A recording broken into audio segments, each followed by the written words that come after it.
প্রিয় শিক্ষার্থীরা, তোমরা নিশ্চয় ভালো আছো। এই করোনার কাটতে কাটতেই আবার অমিক্রণের শুরু হয়েছে। এটাও করোনা আর কি। তোমরা এর মধ্যে হয়তো সুস্থ আছো, সবাই ভালো আছো, তাই না? আজ তোমাদের নবম শ্রেণীর প্রথম অধ্যায় থেকে কৃষি প্রযুক্তি সম্পর্কে আলোচনা করব। কৃষিকাজ এবং কৃষি প্রযুক্তি একে অপরের পরিপূরক। তাহলে কৃষিকাজ এবং কৃষি প্রযুক্তি একজন অপরের উপর নির্ভরশীল। মূলত যে প্রক্রিয়ায় কৃষিকাজ করা হয় তাই হচ্ছে কৃষি প্রযুক্তি। কি বোঝাচ্ছে? যে প্রক্রিয়ায় কৃষিকাজ করা হয় তাই হচ্ছে কৃষি প্রযুক্তি। প্রতিটি কৃষিকাজের সাথে সুনির্দিষ্ট কৃষি প্রযুক্তির সম্পর্ক রয়েছে। তাহলে কি আছে? প্রতিটা কৃষিকাজের সাথে সুনির্দিষ্ট কৃষি প্রযুক্তির সম্পর্ক রয়েছে। বর্তমানে কৃষি আর শুধু পারিবারিক খাদ্য সংস্থানের বিষয় নয়। বর্তমানে কৃষি আর শুধু পারিবারিক খাদ্য সংস্থানের বিষয় নয়, এটা এখন ব্যবসায়িক পেশায় উন্নীত হয়েছে।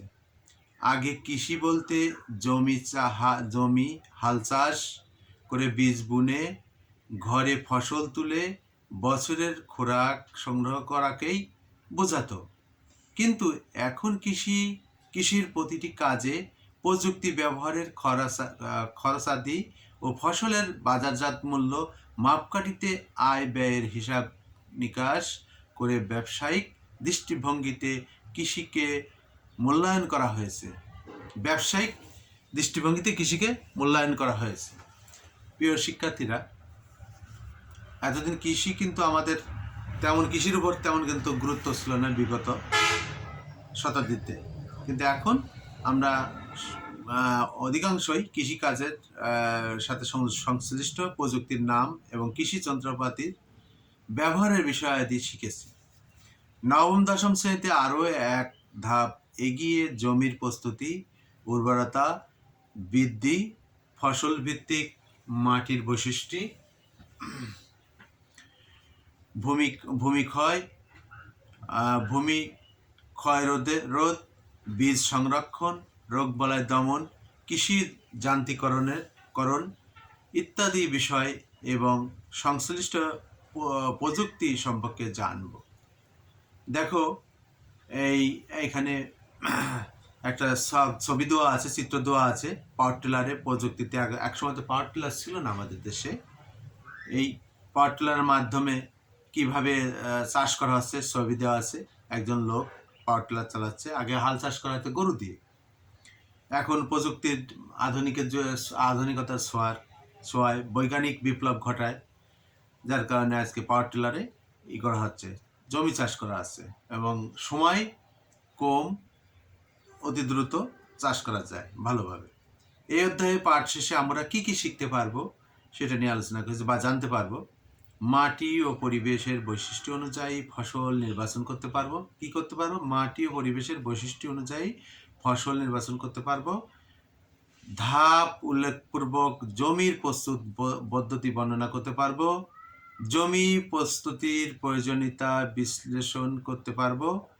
ভূমি ক্ষয়ের কারণ ও প্রকারভেদ ব্যাখ্যা করতে পারবো।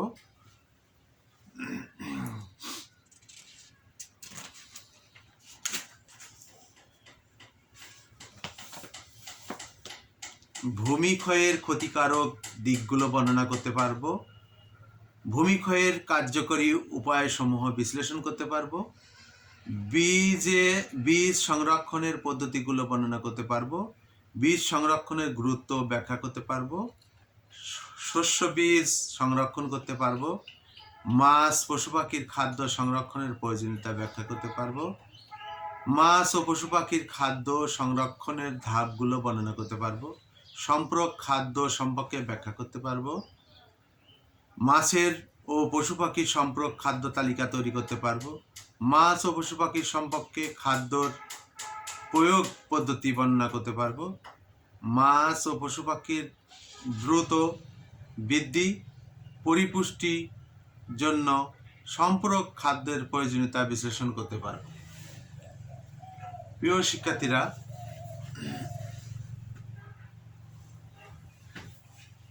প্রথম পরিচ্ছেদে ফসল নির্বাচন, মাটি ও পরিবেশের বৈশিষ্ট্য অনুযায়ী ফসল নির্বাচন। মাটি ফসল উৎপাদনের অন্যতম মাধ্যম। মাটি কি ফসল উৎপাদনের অন্যতম মাধ্যম। ফসল উৎপাদন মাটির বৈশিষ্ট্যের উপর পুরোপুরি নির্ভরশীল। তাহলে ফসল উৎপাদনে কি মাটির উপর, ফসল উৎপাদনে মাটির বৈশিষ্ট্যের উপর পুরোপুরি নির্ভরশীল। মাটি না হলে তো কোনো ফসল ফলানো যাবে না, তাই করে মাটির উপর আমরা নির্ভরশীল। মাটি হচ্ছে পানি ও পুষ্টির প্রাকৃতিক উৎস। সব মাটিতে সব ফসল জন্মায় না। যেমন ধান গাছ কাদা মাটি বা কাদা দোআঁশ মাটি পছন্দ করে, অপরদিকে বাদাম বেলে দোআঁশ মাটি পছন্দ করে। তবে বাংলাদেশের মাটি পদ্মা, ব্রহ্মপুত্র, মেঘনার পলিমাটি দ্বারা সৃষ্টি হওয়ার কারণে সব ধরনের ফসলই কম বেশি জন্মায়। বাংলাদেশের অধিকাংশ মাটি নরম, হালকা, ধূলিময় ও কর্ষণযোগ্য।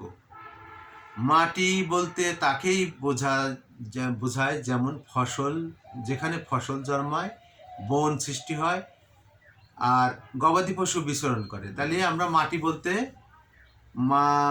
মাটি বলতে তাকেই বোঝাই যেখানে ফসল জন্মায়, বন সৃষ্টি হয় আর গবাদি পশুর বিচরণ করে।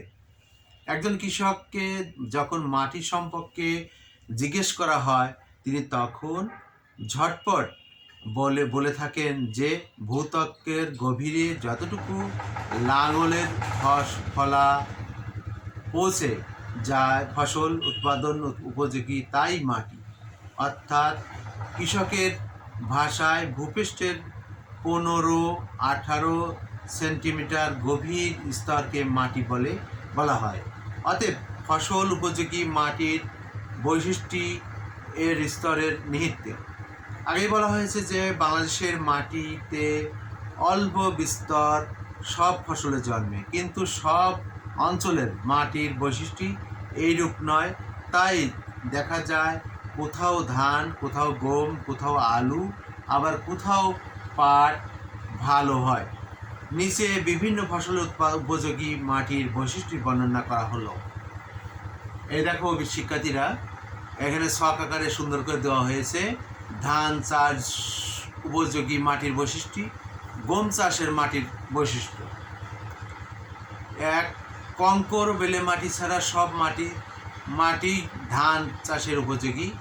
এঁটেল দোআঁশ মাটি ধান চাষের জন্য খুব ভালো।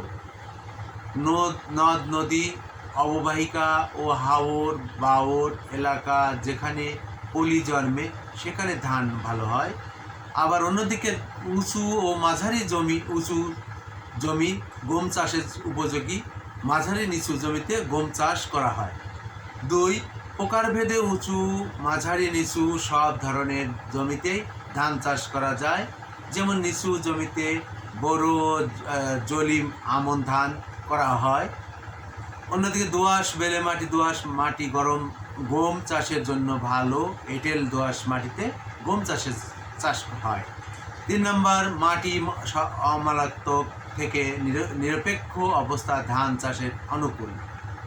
এদিকে দেখো গম চাষের ক্ষেত্রে বাংলাদেশের উত্তরাঞ্চলের জেলাগুলোতে গমের চাষ ভালো হয়। এছাড়াও ঢাকা, কুমিল্লা, টাঙ্গাইল, ফরিদপুর ও গমের আবাদ হয়। 4. মাটিতে জৈব পদার্থ কম হলে কম্পোস্ট ব্যবহারের করে এর মাত্রা বাড়ানো যায়। 4. বাংলাদেশের সব কৃষি অঞ্চলে গমের চাষ হয় না, বিশেষ করে হাওর বাওর বিল অঞ্চলের গমের আবাদ করা হয় না। 5. মাটি nitrogen, phosphorus, potash, zinc, sulphur ইত্যাদি মাত্রা নির্ধারণ করে প্রয়োজনীয় সার ব্যবহার করে মাটির উর্বরতা বৃদ্ধি করা হয়। যে মাটিতে পিএইচ অম্লাত্মক বা ক্ষারাত্মক মাত্রা 6.0 থেকে 7.0 সেই মাটিতে গম ভালো হয়। পাট চাষ উপযোগী মাটির বৈশিষ্ট্য, ডাল চাষ উপযোগী মাটির বৈশিষ্ট্য। ব্রহ্মপুত্র, নদ, যমুনা, যেমন মেঘনা প্রভৃতি নদ নদীর পালিবাহিত উপর সমতল ভূমিতে পাট ভালো হয়। উঁচু মাঝারি জমিতে দোআঁশ বেলে মাটি, এঁটেল মাটি, দোআঁশ এবং পলি দোআঁশ মাটিতে ডাল জাতীয় ফসল জন্মে। ডাল ফসল অতিরিক্ত পানি সহ্য করতে পারে না, তাই নিষ্কাশনযোগ্য মাটি ভালো মাটি ডাল চাষের জন্য উপযোগী। 2. নদীবাহিত গভীর পলিমাটি পাট চাষের জন্য বিশেষ উপযোগী। ডাল নিরপেক্ষ বা ক্ষারীয় চুনযুক্ত মাটিতে ভালো হয়। দোআঁশ ও বেলে মাটি, দোআঁশ মাটিতে পাট ভালো হয় জন্মে। শুষ্ক ঠান্ডা আবহাওয়া এবং অল্প বৃষ্টিপাত ডাল ফসলের চাষের জন্য উপযোগী। যদি এরূপ আবহাওয়া বৃষ্টি থেকে তবে বেলে, দোআঁশ, এঁটেল মাটি প্রকৃতির মাটিতে অবশ্যই ডাল ফসল ভালো দেবে। বিনা চাষে ডাল ফসল আবাদের জন্য নিচু মাঝারি জমি নির্বাচন করতে হবে। জমি থেকে বর্ষার পানি নেমে গেলে ভেজা মাটিতে ডাল ফসলের বীজ বপন করা হবে। প্রিয় শিক্ষার্থীরা, তোমাদের আজ এই পর্যন্ত। আগামী দিনে সব বীজ জাতীয় ফসলের মাটির বৈশিষ্ট্য সম্পর্কে আলোচনা করব। আর তোমরা বাইরে বেরোবে না, মাস্ক ব্যবহার করবে এবং বাইরে থেকে আসলে তোমরা হ্যান্ড ট্রানজিশন দিয়ে এবং সাবান দিয়ে হাত মুখ ভালো করে দেবে। এটা মারাত্মক একটা ক্ষতিকর অমিকরণ। এটা থেকে তোমরা দূরে থাকবে, বাইরে যাবে না এবং পড়াশুনো করবে ঘরে বসেই। ধন্যবাদ। আল্লাহ হাফেজ। সবাইকে শুভেচ্ছা জানিয়ে শেষ করছি।